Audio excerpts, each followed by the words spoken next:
Alors nous revoilà pour la suite et donc pour la partie dynamique de tout ça. Alors pour la partie dynamique, on va aborder ça sous l'angle et la perspective de la création d'un blog. Vous allez voir que c'est pas si compliqué que ça. On va se rendre sur ce symbole ici, qui va être le symbole des listes de collection, ici, CMS. Et on va venir créer une collection. Alors créer une collection, c'est quoi? Vous allez créer une collection en fonction des éléments que vous voulez avoir de dynamique sur votre site. Par exemple, nous, un blog. Mais on pourrait créer une autre collection CMS qui serait les auteurs, les autrices. On pourrait, pour une entreprise, ça peut être créer un CMS collection en fonction de leur type de prestation. Ça pourrait être je vous laisse imaginer tout ce qu'on peut faire avec. Par exemple, ces éléments-là, donc ça peut être des catégories en fonction de ce que vous voulez faire, parce que on peut choisir, là contrairement à des WordPress où WordPress on crée des catégories, on ajoutait des articles, on les affiliait à des catégories. Là, on serait susceptible de devoir créer des catégories. Ensuite, de créer les articles et d'utiliser ce qu'on va appeler. Donc là, je pense pas que vous ayez ça en plus disponible, mais référence et multi-référence, vous voyez. Je peux pas utiliser ça avec un plan gratuit. Et on se servirait de ça du coup pour vraiment faire toute une taxonomie un peu plus complexe. Bref, les événements, les chansons, les shows, vous pouvez créer, en fait c'est tous les objets dynamiques que vous allez rajouter au fur et à mesure. Donc le plus courant, ça reste le blog. Alors, comme vous pouvez le constater ici, soit je vais pouvoir renommer cette collection et venir et ajouter les champs qui m'intéressent. Donc ici, vous avez plusieurs types de champs. Vous pouvez ajouter des champs rich text, images, des choses comme ça. Ou prendre déjà un template déjà fait, par exemple. Imaginons, je prends template blog. Il va me dire, OK, donc tu auras besoin des champs suivants. Le nom de ton article, le slug. Le slug, ça va être l'adresse en fait qui va être générée automatiquement. Donc ça, ce sont des choses qui sont complètement obligatoires et sur lesquelles tu n'as pas grande intervention à avoir. Ensuite, j'ai post body, donc ça va être le contenu de mon article, et qui utilise du rich text. Donc autant texte plein, plain text, ici c'est juste voilà, un champ texte classique. Les rich text, ça va être la possibilité d'ajouter à l'intérieur de cette zone de texte des images, du code, de la vidéo. Grosso modo, c'est un champ texte dans lequel j'ai la possibilité de rajouter des médias. Et on va pouvoir venir choisir les différents champs en fait qu'on a besoin sur chacune des collections que nous allons créer. C'est là où j'avais vite fait aborder ça dans la deuxième vidéo sur les pour et les contre, et je pense que je ferai une vidéo par rapport à WordPress, la différence entre les deux. Ayant été un grand utilisateur et concepteur de sites via WordPress et via la création de thèmes sur mesure, il était parfois un peu chiant de créer différents types d'articles. C'est que tu avais tes articles, voilà. Et avec les champs qui sont attribués nativement dans WordPress, et ensuite il fallait utiliser généralement. Tu pouvais le faire sans, mais c'est vrai qu'on utilisait un plugin qui s'appelait Advanced Custom Field Pro qui nous permettait de rajouter, de faire ce qu'on était en train de faire. Sauf qu'on nous étions obligés ensuite d'aller les ajouter dans le thème, dans le code, etc. Là, on voulait que ça soit. Donc, c'était pas super pratique pour tout le monde. Ici, on va avoir la possibilité de choisir les champs que l'on choisit. C'est-à-dire qu'on va pouvoir créer, même si là, je vais créer un truc article, mais je pourrais avoir article cuisine et article de blog, et j'aurais le blog, voilà, ça serait avec certains types de champs, et par contre dans tout ce qui va être article cuisine ou recette tout simplement, voilà, recette, je vais avoir j'aurai d'autres champs comme je sais pas, qu'est-ce qu'il nous propose ici, les ingrédients, donc ça va être les rich text, donc tu vas avoir des champs différents dessus. Nous, ce qu'on va faire, c'est qu'on s'en fout de tout ça. On va venir créer notre première collection et tout faire à la main. Donc, ça va être nos articles. Dans nos articles, on veut donc le nom.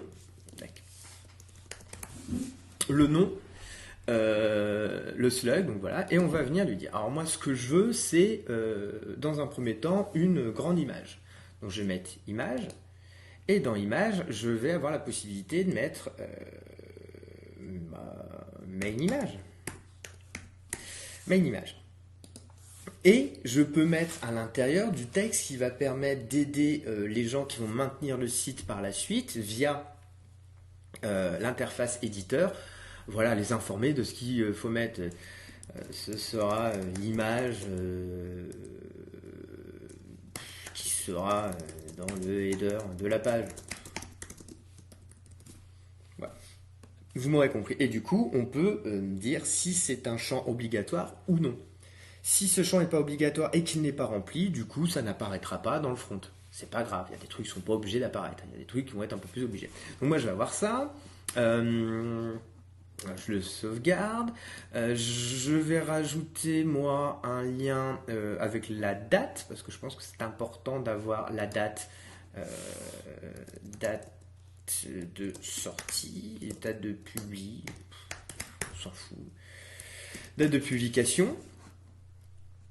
Voilà, est-ce que j'inclus ça, c'est nécessaire. Est-ce que j'inclus un time picker pour venir le choisir ou est-ce que je la rentre à la main? Le time picker, c'est très bien. Voilà. Je vais ajouter là-dessus plain text pour non auteur, on s'en fout, auteur-autrice, voilà. Et là, dans ces champs, je vais avoir la possibilité d'avoir un nombre maximal de caractères, minimal, etc. Je vais vraiment pouvoir venir modifier ça. Ce qui va être important parce que ça va éviter parfois de venir péter le design parce que à certains endroits qui ne sont pas prévus pour ça, certaines personnes n'ont pas compris et te mettent des titres à rallonge ou des éléments à rallonge. J'ai bossé avec des clients qui voulaient des titres de page, mais c'était une phrase. Ils n'arrivaient pas à synthétiser. Quand je dis que c'était une phrase, je mens pas, quasiment pas en fait. C'était utiliser un acronyme. Ouais, mais c'est mieux que si tout est écrit. Ok. Sauf que dans ton menu, ça prenait tout ton menu. Donc c'est un peu compliqué. Là, si jamais je laisse le bébé ensuite aux clients et aux clientes, ils pourront pas venir faire une erreur, d'en faire qu'à la tête et péter le design. Donc on peut venir modifier ça. Si c'est que c'est une single line, plusieurs lines, bon, single line en l'occurrence ça va, et on va le rendre obligatoire.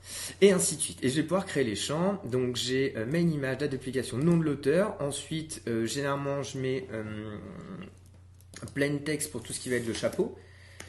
Le chapeau, voilà, donc un chapeau qui va être pas plus grand que 200 mots, 200 caractères.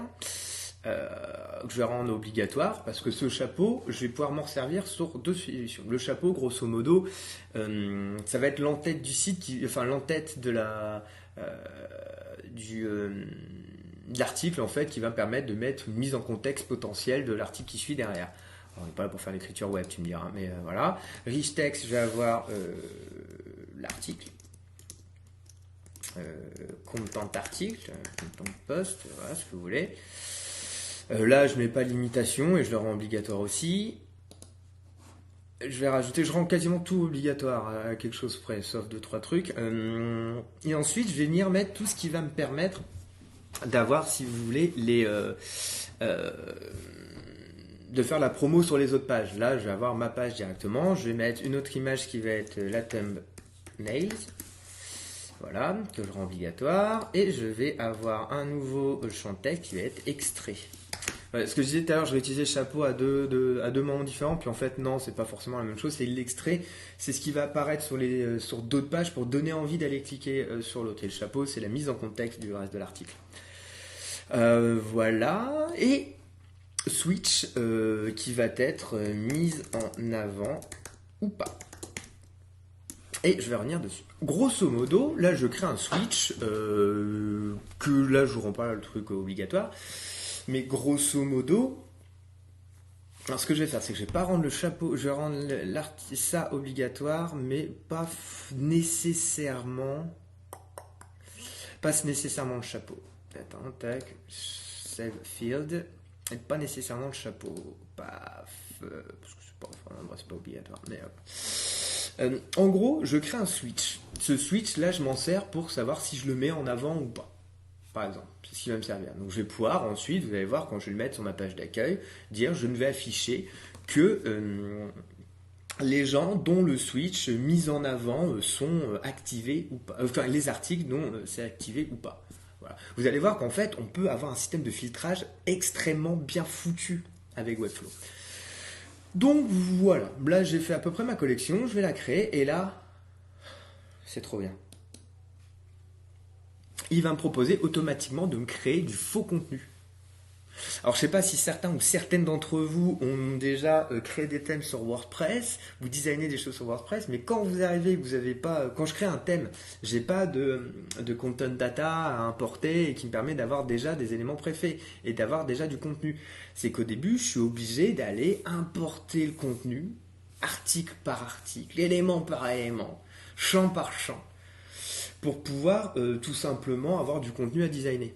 En vrai, il y a peut-être d'autres solutions avec un SVG, un CSV ou je sais pas, mais même il faut le faire le CSV. Donc là, je peux lui dire, tu me crées automatiquement du faux contenu. Et là, il va me mettre dans tous les champs que j'ai demandé, il va me mettre du faux contenu. À dire que demande le peuple. Voilà, ça va être un peu long, on va attendre. Bon, 1000. On attend, petite pause, hein, ça coupera. Je mets en accéléré.